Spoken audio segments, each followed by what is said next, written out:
क्यों आते हैं सपने? क्या सपनों का वाकई हकीकत से कोई वास्ता होता है? स्वप्न का हमारे जीवन के साथ गहरा संबंध है। स्वप्न क्यों आते हैं? उनका वास्तविक जीवन से क्या संबंध है? क्या स्वप्न सच के प्रतिबिंब होते हैं? क्या स्वप्न जीवन को प्रभावित करते हैं? ऐसे अनेक प्रश्न हैं जो बंद पलकों के पीछे की इस रोमांचक दुनिया से जुड़े हैं। इन ख्वाबों की दुनिया के रहस्य की पड़ताल सदियों से होती आई है, लेकिन अनेक अनुसंधानों और खोजों के बावजूद आज भी सपनों की यह मायावी दुनिया रहस्य बनी हुई है। सपने क्या हैं? क्या ये बात सही है कि जिसकी जैसी सोच होती है उसे वैसे ही सपने आते हैं? क्या इनका रिश्ता होता है अतीत, पिछले जन्म या भविष्य से? सपनों की अनगिनत कहानियां हैं और वैसे ही तो हैं रंग बिरंगे स्वप्न। प्रसिद्ध दार्शनिक सिगमंड फ्रॉयड ने पहली बार सपनों की प्रक्रिया, संरचना, रहस्यों और कारणों पर प्रकाश डाला। उनका कहना था कि जब हम नींद की स्थिति में होते हैं तो हमें सबसे ज्यादा सपने आते हैं। हर इंसान स्वप्न देखता है। निंद्रा की अवस्था में उसके बिंब उभरते हैं। आंखें खुलते ही स्वप्न की सारी दुनिया बिखर जाती है। स्वप्न बहुत ही नाजुक होते हैं, तितली के परों जैसे। वे गुलाब की पंखुड़ी पर ओस की एक मोती सी बूंद जैसे होते हैं। वास्तव में स्वप्न एक ऐसी स्थिति है जहाँ हम जागृत नहीं बल्कि निंद्रा अवस्था में होते हैं। यह निंद्रा अवस्था रात्रि के आखिरी पैर की होती है, जब हम गहरी नींद में होते हैं। हमारी आंखें बंद पलकों के पीछे ज्यादा सक्रिय होती हैं और तेजी से घूमती हैं। मस्तिष्क भी ज्यादा क्रियाशील होता है, इसलिए हम कई बार देखे गए सपने को सुबह उठने के बाद भी हूबहू याद रखते हैं और कई बार बस हल्की सी एक झलक भर याद रह जाती है, जिससे पता चलता है हमारी सपने में किसी से मुलाकात हुई थी। सपने में हम किसी के पास गए थे। स्वप्न में हमें किसी स्थान विशेष पर ले जाया गया था, किसी रहस्य से पर्दा उठाया गया था। लेकिन यादों की यह डोर बहुत कमजोर और टूटी फूटी सी होती है। सपनों का यह समूचा जगत इसके साथ गहरे तक जुड़े लोगों के लिए तो मायने रखता है, लेकिन ऐसे भी लोग हैं जो अपनी समझ और सक्रिय दिमाग की विवेचना शक्ति से इन सब को महज भ्रम साबित कर देते हैं। लेकिन सपनों की दुनिया के बारे में अभी अंतिम रूप से दुनिया कुछ नहीं कह सकती। इसकी एक खास वजह यह भी है कि तमाम वैज्ञानिकों ने इस बात का खुलासा किया है कि उन्हें उन महान आविष्कारों की जानकारी और समझ किसी दिन सोते हुए सपने में आई, और न सिर्फ यह सपना याद रहा बल्कि उन्होंने महान आविष्कार भी कर डाले। वैज्ञानिकों की ये बातें मनोवैज्ञानिकों की उन बातों को काटती है जिसमें वो कहते हैं सपने कुछ नहीं, हमारे दिन भर की गतिविधियों के ही नतीजे होते हैं। लेकिन क्या ऐसी कोई थ्योरी या ऐसा कोई आविष्कार भी हमारे दिन भर की दिमागी गतिविधि का हिस्सा हो सकता है जिसका अभी तक दुनिया में अस्तित्व ही ना हो? कुछ लोग अपने सपनों को दूसरों से बता तो नहीं पाते, मगर ऐसे लोग पुरजोर दावे से कहते हैं कि उनके दिलो दिमाग में एक परछाई की तरह कोई धुंधला दृश्य, कोई धुंधली तस्वीर घूम रही है।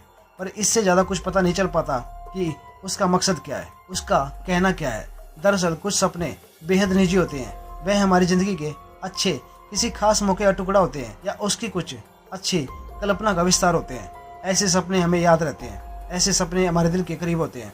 कुछ सपने ऐसे होते हैं जो लुप्त प्राय जगह को खोजने को प्रेरित करते हैं। कुछ सपने आने वाले खतरे के प्रति सावधान करते हैं।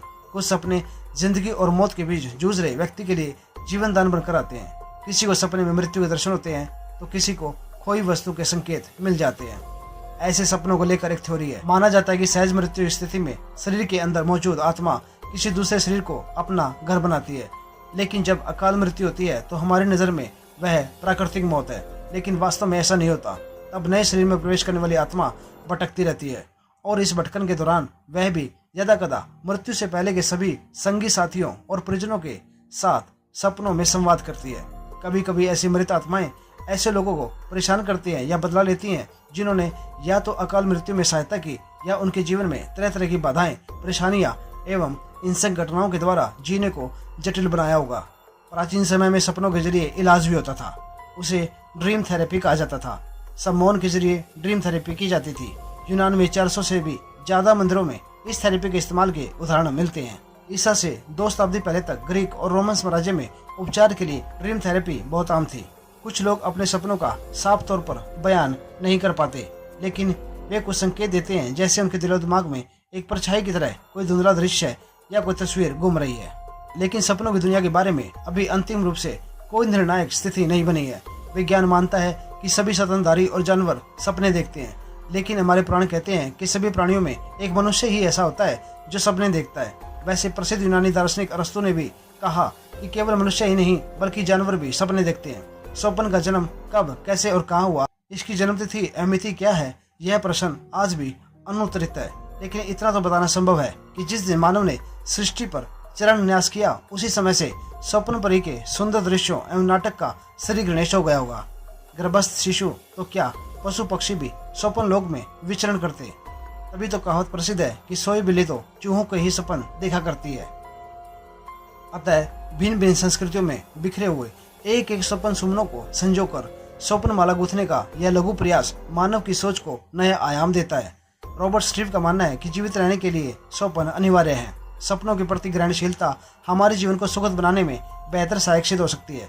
मनुष्य सपनों के संसार में क्रीड़ाएं अधिक करता है, एक जगह बैठने की अपेक्षा भ्रमण ज्यादा करता है। हमारे 34% स्वप्न भ्रमण एवं सवारी करने से संबंधित होते हैं। 11% दृश्यों में हम किसी से बातें करते हैं। 7% सपनों में हम बैठे रहते हैं। हमारे 6% स्वप्न सामाजिक समारोह से संबंधित होते हैं। 5% सपनों में हम खेलते कूदते हैं और 3 में शिक्षण प्रशिक्षण का कार्य करते हैं। 3% स्वप्न में हम लड़ते झगड़ते हैं। 24% सपनों को भोजन आदि बाकी कार्यों से जोड़ा जा सकता है। इंसान सपनों की दुनिया में हरदम प्रभावित रहा है। मनोवैज्ञानिकों के मुताबिक हर सपना कुछ कहता है। जरूरत इस बात की है कि स्वप्न के सार को समझा जाए, लेकिन अभी तक स्वप्न नगरी एक अनसुलझी गुत्थी है।